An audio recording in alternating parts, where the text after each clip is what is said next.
Hello friends, you are welcome to the function. આપણે મિત્રો આ વિડીયોમાં ફંક્શન્સની એક્સરસાઇઝ સોલ્વ કરવાના છીએ, પણ ફંક્શન્સનો સ્પષ્ટ ખ્યાલ મેળવવા આપણે યુનિટ 1માં થોડીક વાત કરી હતી. હું થોડીક વાત અહીંયા ફરીથી પણ કહું છું. You can see the picture. In the picture there are two children. See, they are talking. બે વિદ્યાર્થીઓ છે, વાતો કરે છે. હવે વિચાર કરો, શેની વાતો કરતા, કઈ બાબત હશે? દરેકના માઇન્ડમાં કંઈક છે. આપણે અગાઉ શીખ્યા હતા, કંઈક છે તે બીજાને કહેવા માગે છે. દાખલા તરીકે, હું આ કરી શકું છું એમ કહેવું છે. હું સાયકલ ચલાવી શકું છું, એટલે કે પોતે એ ક્રિયા કરવા એબલ, શક્તિમાન છે એમ કહેવું. અગર તો મારો નંબર આપવો જોઈએ, મેં તૈયારી કરી છે, એટલે કે હું એલિજિબલ છું, એના માટે યોગ્ય છું, આવી વાત કરવા ઈચ્છતા. અહીંયા મેં થોડાક નમૂના આપ્યા છે.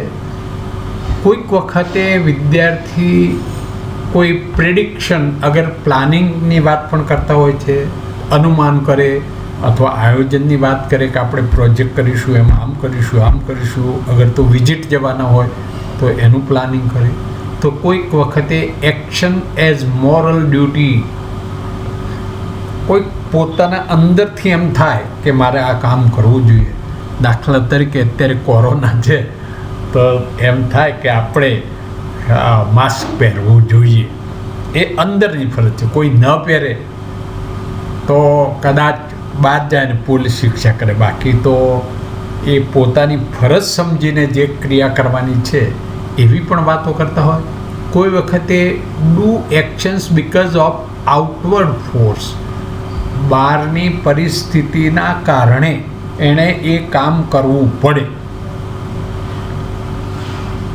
દાખલા તરીકે, આપણે કર્ફ્યુનો સમય હોય ત્યારે ભેગા ન થઈ શકીએ, એ નિયમ બન્યો, એટલે એક પરિસ્થિતિ સર્જાઈ છે.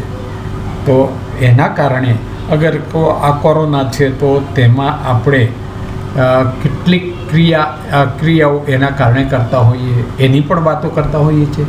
Action to happen in near future, કોઈક વખતે ભવિષ્ય ક્રિયા થવાની છે, એની પણ વાતો કરતા હોઈએ. ડુ સમથિંગ, STH એટલે સમથિંગ સમજી લેજો. Do something by force or rules or law or boss, એટલે કેટલીક વખતે આપણે નિયમ મુજબ ક્રિયા કરવી પડતી હોય, કામ કરવું પડશે, આ નિયમ છે. દાખલા તરીકે શાળામાં ગણવેશ પહેરવો પડે, નિયમ છે. સરકારે બનાવેલો, અગર સંસ્થાએ બનાવેલો કાયદો પણ હોઈ શકે. અથવા કોઈક વખતે બોસ, આપણા જે વડા છે, એનો આદેશ હોય, એનો ઓર્ડર હોય તો આપણે કરવું જ પડે. તો આ રીતે પણ વાત કરતા હોય. એબિલિટી એટ પ્રેઝન્ટ ટાઈમ, કોઈ વખતે પોતાની હાલ ક્રિયા કરવાની શક્તિની વાત કરતા હોય. તો કોઈ વખતે એબિલિટી ઇન ધ પાસ્ટ, તો ભૂતકાળની એબિલિટીની પણ વાત કરે. ટૂંકમાં જ્યારે બે મળે ત્યારે વાતો કરે, એકબીજાના એક્સચેન્જ, શેરિંગ કરે છે, અને શેરિંગ કરે તે આવી બધી બાબતો આવે. આવું કંઈક કહેવું છે તો કહેવા માટે કંઈક ભાષા જોઈએ. આપણે ગઈ વખતે પણ જોયું હતું એમ દરેક બાબત માટે ભાષાના અમુક શબ્દો અથવા રચનાઓ આપણે જરૂર પડે છે, અને ભાષા એ કાર્ય કરે છે. આપણે જે કંઈ કહેવું હોય એ ભાષાના માધ્યમથી કહીએ છીએ, એટલે કે લેંગ્વેજનું એ ફંક્શન બને છે. તો આપણે ભાષા શીખીએ ત્યારે આપણા માઇન્ડમાં આવી બાબતો આવે છે, પહેલી આવે, ત્યારબાદ આપણા માઇન્ડમાં આપણે ભાષા વિચારીએ છીએ. એ સાચો ક્રમ છે. માટે આપણે આ લેંગ્વેજ ફંક્શન શીખીએ છીએ. ગ્રામરના નિયમોથી આ બધું થઈ શકતું નથી. અગર તો થાય તો ફ્લુઅન્સી આવતી નથી. માટે હંમેશા પરિસ્થિતિનો વિચાર કરો, પર્પઝનો વિચાર કરો, એ રીતે ભાષા અને યાદ કરો. તમે અગાઉ શીખેલી બાબતોનો ઉપયોગ કરી શકો અને આ ફંક્શન્સ કરી શકો છો. મિત્રો, એટલા માટે આપણે ફંક્શન્સની એક્સરસાઇઝ દરેક યુનિટમાં આપી છે અને એ સમજવાની છે. દરેકમાં નવી નવી બાબતો છે. જો અહીંયા એક ટેબલ છે, ઉપર ટાઇટલ વ્હાઇટ લેટર્સમાં છે, functions to be learn in unit 2. આપણે યુનિટ 2 ભણીએ છીએ તો યુનિટ 2માં આપણે કયા ફંક્શન્સ લેંગ્વેજના, એટલે કે લેંગ્વેજના કયા કાર્યો શીખવાના છે, એના માટે કઈ લેંગ્વેજ જોઈએ, એની વાક્ય રચના કેવી હોય, આ માઇન્ડમાં આપણો પર્પઝ, અગર પરિસ્થિતિ સિચ્યુએશન ક્લિયર હોય તો એવી ભાષા યાદ કરાય, એવા શબ્દો યાદ કરાય અને પછી તેની રચના કેવી થાય એ યાદ કરાય. આટલું થયા પછીથી આપણા માઇન્ડમાંથી એ વાક્ય નીકળે. પરંતુ પ્રેક્ટિસ હોય ત્યારે મિત્રો આ વારંવાર થતું હોય, પછી એમાં સમય લાગતો નથી અને માટે જ ફ્લુઅન્સી આવે છે. હવે અહીં યુનિટ 2માં આ 6 બાબતોની વાત કરી છે, જે આપણે અગાઉ એમાં પણ શરૂઆતમાં કરી કે પહેલી બાબત, ability to do some actions in the past. ભૂતકાળમાં કોઈ ક્રિયા કરવાની ક્રિયા હતી આપણી, અને એ જો આપણે એક્શન કહેવી હોય તો એક્શન વર્ડની આગળ કુડ મૂકવું પડે. એટલે પેટર્ન અહીં બતાવી કે food plus action word, AV means AW means action word. હવે પછી AW જ લખ્યું. તો આપણે એમ કહી શકીએ, દાખલા તરીકે હું અત્યારે મોટી ઉંમરનો છું, પણ એમ કહી શકું કે when I was a child I could play લંગડી very well. When I was young I could play baseball or football very well. આવું આપણે કહી શકીએ છીએ. તે જ રીતે બીજું, એબલ, એલિજિબિલિટીની વાત, કે શક્તિ છે, અગર યોગ્યતા છે તો એને કેનથી કહી શકાય. અને કેન પછી પણ જો કેન અને નકાર હોય તો કાન, એના પછી પણ એક્શન વર્ડ જે મૂળ શબ્દ છે તે જ આવશે. એ જ રીતે એબિલિટી ઇન પાસ્ટ હતું, એમ ability to some actions in present. હાલમાં આપણી કેટલીક શક્તિ છે, દાખલા તરીકે I can drive the car, I can drive the bicycle. એમ આપણે એબિલિટી માટે કેનનો ઉપયોગ કરી શકીએ. અને વર્તમાન હોય તો બી એબલ, એટલે કે I am able to drive the car એમ પણ કહી શકાય. અને એ રચનાઓ કહી કે કેન, કાન અને એક્શન વર્ડ અથવા વોઝ, વેર અને એબલ ટુ પછી એક્શન વર્ડ્સ આવે. એટલે I am able to drive a cycle, I am able to drive a car. આ રીતે તો મિત્રો આ રીતે વિચાર કરવાનો છે, આ રીતે આપણે ફંક્શન શીખવાનું છે. પેલો આપણું સિચ્યુએશન, પરિસ્થિતિ, પર્પઝ યાદ કરો, એને અનુરૂપ શબ્દો અને એને અનુરૂપ વાક્ય, અને ત્યારબાદ આના નિયમો શીખવા કરતાં આવું શોર્ટમાં એક વખત યાદ થઈ ગયું, એનો ઉપયોગ કરવા માંડો, પછી કંઈ યાદ કરવાની બહુ જરૂર નહીં રહે, ઓટોમેટિક આવશે. તે જ રીતે બીજી બાબત છે, to do some actions because of force of rules, law and boss. મેં અગાઉ તમને સમજાવ્યું, પણ તેવું કહેવું હોય તો મસ્ટનો ઉપયોગ કરવો પડે.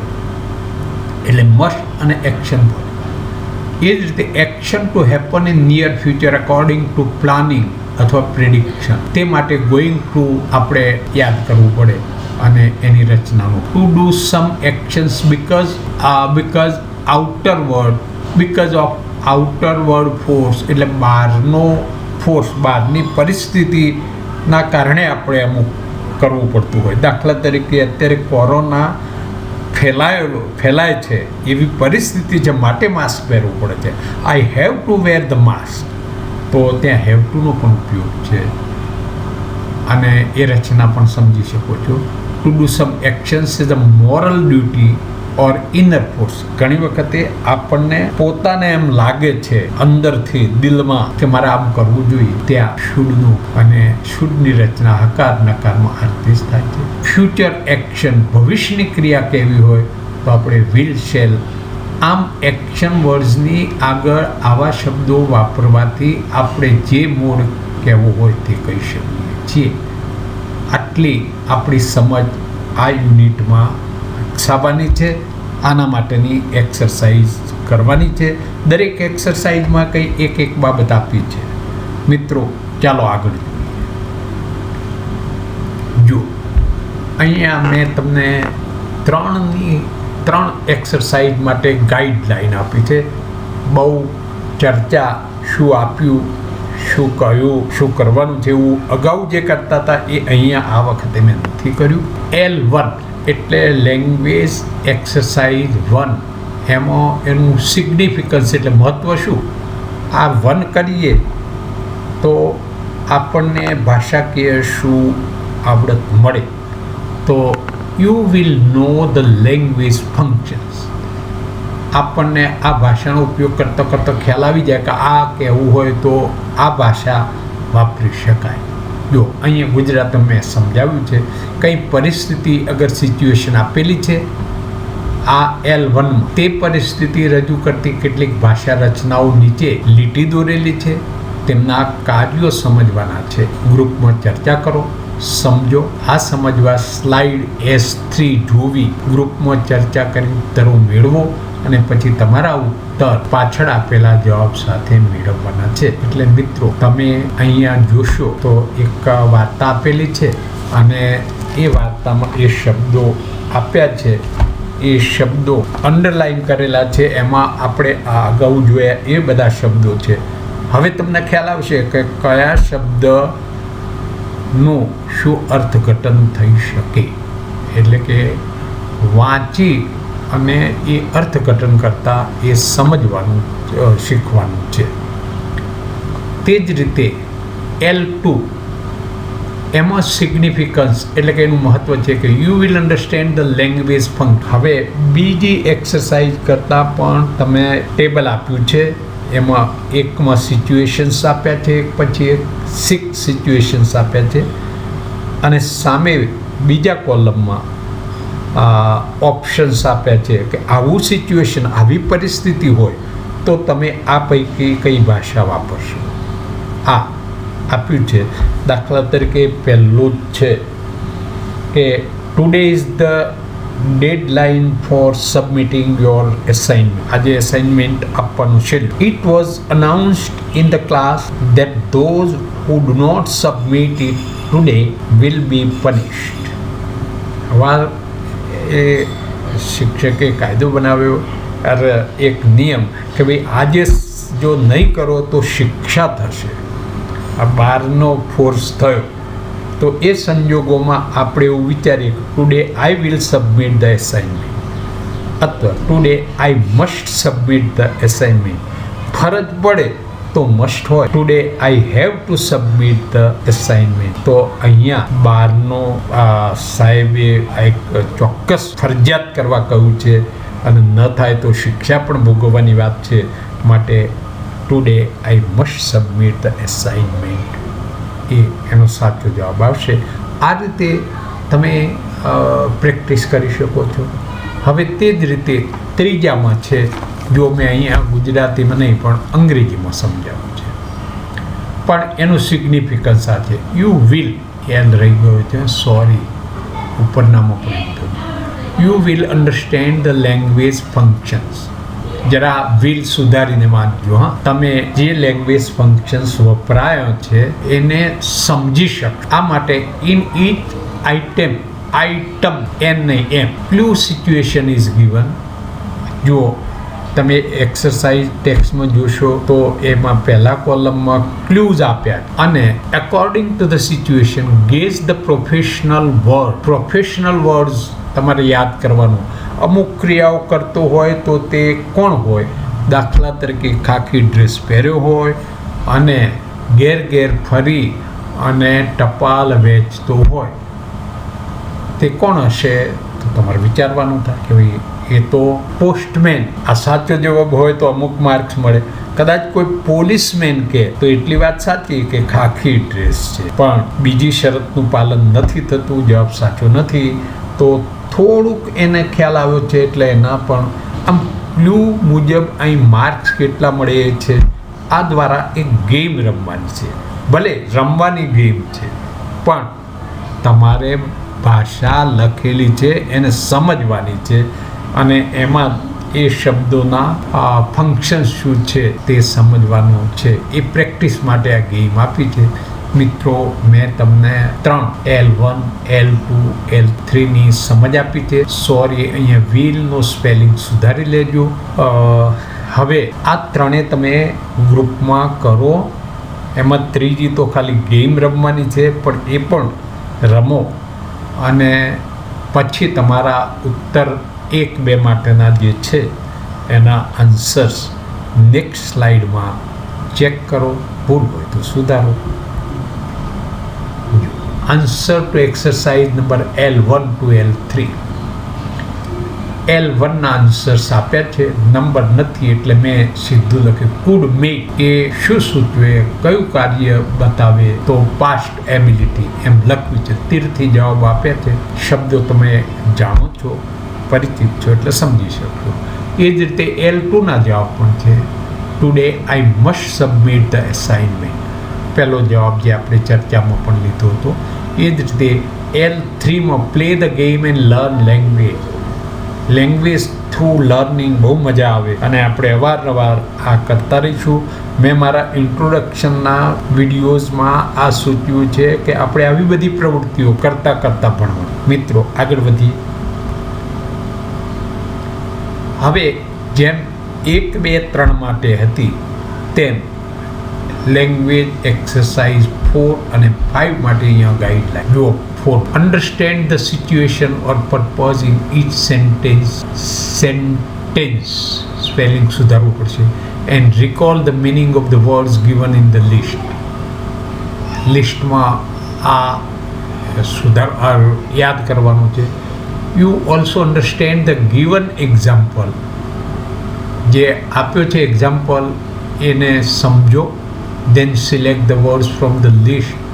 પછી લિસ્ટમાંથી વર્ડ પસંદ કરો and say about the situation. જો લિસ્ટમાં આ શબ્દો આપ્યા છે બી સી ક્રેશ, ગેટ વેટ એટલે પલળી જવું, લૂઝ, નોટ સ્ટોપ, રેઇન. મિત્રો, આ બધા શબ્દો જનરલ છે જે આ અગાઉ તમે શીખ્યા છો, યાદ કરવા પડશે. આ ટેક્સ્ટમાં નથી પણ છતાંય કોમન વર્ડ્સ છે અને એમ છતાં ના આવડે તો કોઈને પૂછી લેવા, જોઈ લેવા, ગ્રુપમાં ચર્ચા કરવાથી ચોક્કસ મળી રહેશે. અહીંયા એક એક્ઝામ્પલ આપ્યો છે. The sky is full of dark cloud. આ એક સેન્ટેન્સ એટલે કે એક પરિસ્થિતિ કે આકાશમાં કાળા વાદળ છે. આ એક પરિસ્થિતિ. તો તે સંજોગોમાં આ તમે શું અનુમાન કરશો? પ્રેડિક્શન. મિત્રો, આપણે પ્રેડિક્શન કરવાની પ્રેક્ટિસ દર વખતે કરીએ છીએ યુનિટ 1માં અને યુનિટ 2માં પણ. મેં તમને ટાઇટલ વાંચવા, ચિત્રો જોવા અને એના ઉપરથી કેવી વાર્તા છે તેવું પ્રેડિક્શન કરવાના પ્રશ્નો પણ. એ જે આવડત છે એને અહીંયા લગાવવાની છે એટલે એ જરૂરી છે. તો અહીંયા છે વાક્ય સૂચવે છે કે કાળા વાદળ હોય તો આપણે એવું અનુમાન કરીએ કે વરસાદ આવશે. તે માટે રેઇન શબ્દ અંદર આપેલો છે. રેઇન લાસ્ટ વર્ડ છું. એના ઉપરથી આપણે આપણો પ્રેડિક્શન રિસ્પોન્સ બનાવી શકીએ. It is going two rain, કારણ કે ભવિષ્યની ક્રિયા થવાની છે તો ટુ બી ગોઈંગ ટુનો ઉપયોગ થાય એટલા આપણે ઉપયોગ કરીશું. આમ એક વાક્યનો આ રીતે વિચાર કરવાનો થશે અને વિચાર કરી અને તમે જવાબો બનાવી શકશો. મિત્રો, ગ્રુપમાં ચર્ચા કરો, ગ્રુપમાં જવાબો બનાવો અને પછી પાછળ આપ્યા છે તે જવાબ સાથે મેચ કરજો. અહીંયા you will understand the language functions મેં અગાઉ પણ તમે. હવે 5મો, follow the instruction and frame the rules for different situations using the appropriate language from the given clues. મિત્રો, ફોલો ધ ઇન્સ્ટ્રક્શન એટલે કે સૂચના જે આપી છે સમજવાની છે. અહીંયા સૂચના ડિટેલમાં આપી છે, એવું સરસ ઉદાહરણ પણ આપ્યું. તો એ સિચ્યુએશન મુજબ આપણે કઈ ભાષા વાપરી શકીએ. હવે ભાષામાં અહીં જે વાપરવાના શબ્દો પણ આપી દીધા છે. મસ્ટ, મસ્ટ નોટ યાદ કરો કે જ્યાં ફરજિયાત પણ હોય કાયદાથી કે બોસનું તો આપણે મસ્ટ નોટ વાપરવું પડે. આર મસ્ટ અને must not. Have to and don't have to. હકારમાં હેવ ટુ પણ નકારમાં don't have to. Can and can't આ ત્રણનો ઉપયોગ કરી અને અહીંયા આપણે જવાબો લખવાના, તૈયાર કરવાના. આ એક્સરસાઇઝ કરવાથી you will use the language functions. આ બધા લેંગ્વેજનો ફંક્શન્સ છે એટલે શું કાર્ય છે તે તમે શીખી શકશો અને એક સરસ મજાની તમારી પ્રેક્ટિસ થશે. After preparing your answers in pair or group, go to the next slide and match your answers. મિત્રો સતત તમારે મારું બોલેલું આ તમારા ક્લાસમાં સાહેબ બોલે એ માત્ર સાંભળવાથી ભાષા પ્રેક્ટિસથી આવડે, બોલવાની ભાષા આવડે, વાંચી સમજવાથી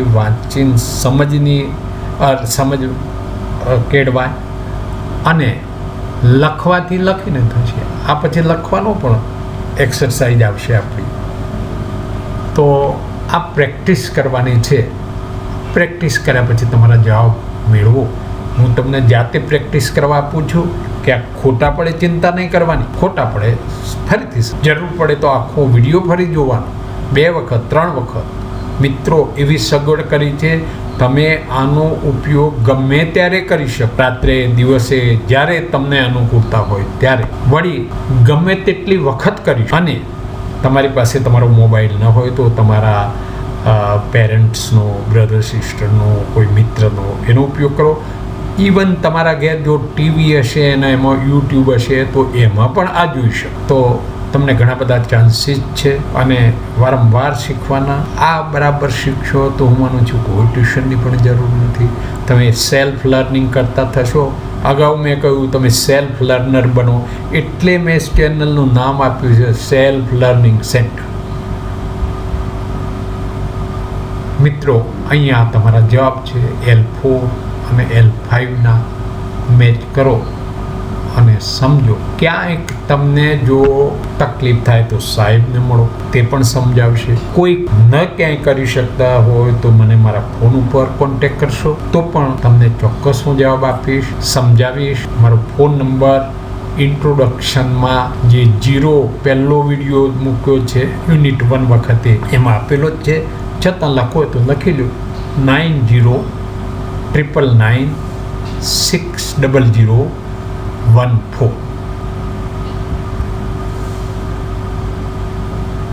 મિત્રો આપણી 6ઠી એક્સરસાઇઝ પણ છે L6. એમાં કહ્યું છે કે follow the instruction and example, then use appropriate language to write the school notice. આપણે આ જે શીખ્યા છીએ તે ભાષાનો ઉપયોગ કરીને સ્કૂલ નોટિસ લખતા પણ શીખવાનું છે. અરે લખી શકીએ છીએ, લખ્યું હોય સ્કૂલ નોટિસ મૂકી હોય તો એમાં આવી ભાષા વપરાય છે તેનો તમે સમજી શકો છો. જો ફેન્સી ડ્રેસ કોમ્પિટિશનની આ એક નોટિસ છે. આ રાઇટિંગમાં પણ કામ લાગે. Fancy dress competition is going to be organised on next Saturday in our school. જો ગોઈંગ ટુ બી ઓર્ગેનાઇઝડ એટલે ભવિષ્યમાં ક્રિયા થવાની છે અને પાછળ સમય આપ્યો છે ઓન નેક્સ્ટ સેટરડે, થર્ડ પણ આપ્યું છે. એ જ રીતે second sentence interested candidate must register there. રસ હોય તો મસ્ટ નિયમ છે કે રજિસ્ટ્રેશન કર્યું હોય તે જ ભાગ લઈશ, આવું કહેવા માગે છે. એટલે શું કહેવા માગે છે એમ એક વાક્યથી તમે સમજી શકો. ધેટ ઇઝ રીડિંગ કોમ. એ પ્રેક્ટિસ માટે અહીંયા આપ્યું છે અને તમે વાંચી આ સમજી શકો. કે મિત્રો અહીંયા આપણે ફંક્શન્સનું કાર્ય પૂરું કરીએ છીએ. આ યુનિટ પૂરતા ફંક્શન શીખ્યા. દરેક યુનિટમાં આવું કંઈક નવું છે. મિત્રો તમને ગમ્યું હોય, તમને એમ લાગે કે ઉપયોગી છે તો તમે બીજા વિદ્યાર્થી મિત્રોને પણ કહો, શિક્ષક મિત્રોને પણ ખાસ ભલામણ કે તમે તમારા વિદ્યાર્થીઓને સમજાવો. તમારા વિદ્યાર્થીઓ જાતે ભણતા થાય તેવું કરો અને તે જાતે ભણશે તો તમે તેમને વધુ સારી મદદ કરી કહેવાશે. આમ શેર કરો, કોઈ સૂચન હોય તો કમેન્ટ કરો અને સબસ્ક્રાઈબ કરી બધા જ વિડીયો અવારનવાર મેળવો. આની કોઈ કિંમત તમારે ચૂકવવાની નથી. ફ્રી ઓફ આ મારી સાથે શેરિંગ કરીને ભણવાનું છે. હું તમારા ઘેર તમારી પાસે આવી શકતો નથી, પણ મારા ઘેર બેઠા બેઠા આવું તમને મદદ. મિત્રો, okay, thank you, bye bye.